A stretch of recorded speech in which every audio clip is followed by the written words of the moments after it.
Assalamualaikum warahmatullahi wabarakatuh.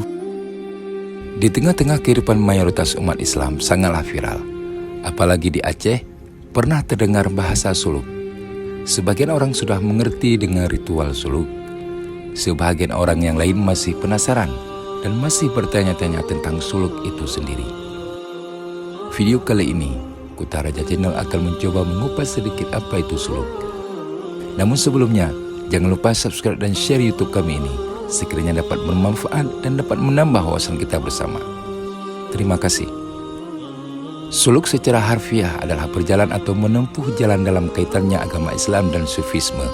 Kata suluk berarti menempuh jalan spiritual menuju Allah Subhanahu wa Ta'ala.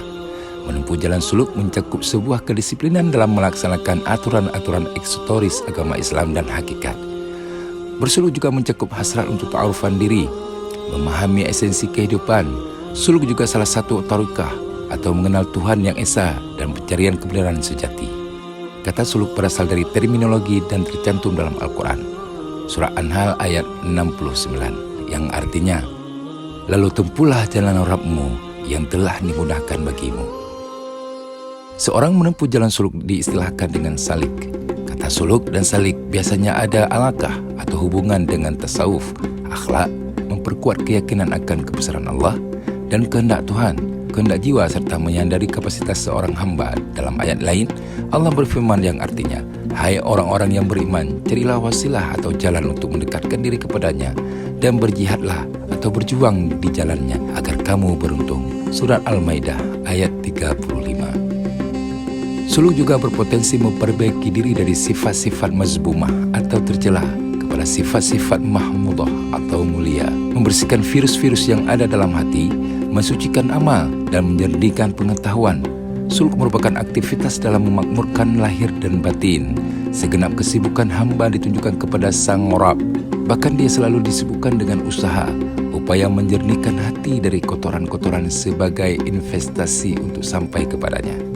Suluk tidak akan lepas dari proses mensucikan jiwa yang bersinggahsana dalam kalbu seseorang. Dalam proses suluk, salik tentunya harus memiliki mursyid yang mumpuni memahami secara lahir dan batin ketuhanan dan telah menjalankan serta mengalami safar atau perjalanan suluk dalam kehidupannya. Suluk adalah beranjak dari awaludin ma'rifatullah atau awal agama mengenal Allah. Maka suluk sebagai sarana mengenal Allah. Di dalam ritual suluk diterbiah kalbu atau hati yang terhenti dari hal duniawi, tapi dikonsentrasikan munajat kepada Allah. Tentu saja dalam hal ini diperlukan indikator atau petunjuk yang menjadi wasilah, yaitu mursyid, sehingga menghantarkan muridnya, mukmin yang bersuluk menuju hadarat ilahi Rabbi, dan mursyid juga sebagai mediator atau penghubung supaya salik sampai kepada Tuhannya. Mursyidlah yang menyalurkan cahaya itu ke dalam ruh para muridnya atau dapat melaksanakan zikir sebanyak-banyaknya secara intensif, seperti halnya Rasulullah SAW dalam gua Hira dibimbing oleh Jibril alaihissalam. Suluk hanyalah dapat diaplikasikan oleh orang-orang yang telah menerima tarekah. Rasulullah SAW telah memberikan amanah kepada para sahabat sampai kepada tabi'in dan juga sampai kepada ulama warisatul anbiya wal mursalin, termasuk waliullah, dan sampai kepada ulama akhir zaman sebagai pemegang tempuk pusaka dari Rasulullah SAW.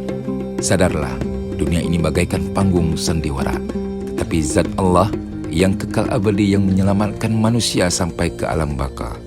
Dan dunia ini tempat kita bercocok tanam. Kelak akhirat akan kita petik hasilnya tentang apa yang kita kerjakan baik dan buruknya. Dunia ini penjara bagi orang mukmin, syurganya bagi orang kafir. Maka ingatlah tujuan hidup. Jangan sempat menjadi orang yang ghafirin atau lalai dan diperdaya oleh harta benda, anak dan istri atau suami. Apabila seseorang meninggalkan dunia fana ini, maka yang berjalan menuju hadarat ilahi Rabbi adalah ruh kita. Wahai jiwa yang tenang, kembalilah kepada Tuhanmu dengan hati rela dan diridainya. Maka masuklah dalam golongan hamba-hambaku dan masuklah dalam syurgaku. Demikianlah penjelasan singkat mengenai suluk. Semoga bermanfaat. Jangan lupa subscribe dan like-nya. Terima kasih. Wassalamualaikum warahmatullahi wabarakatuh.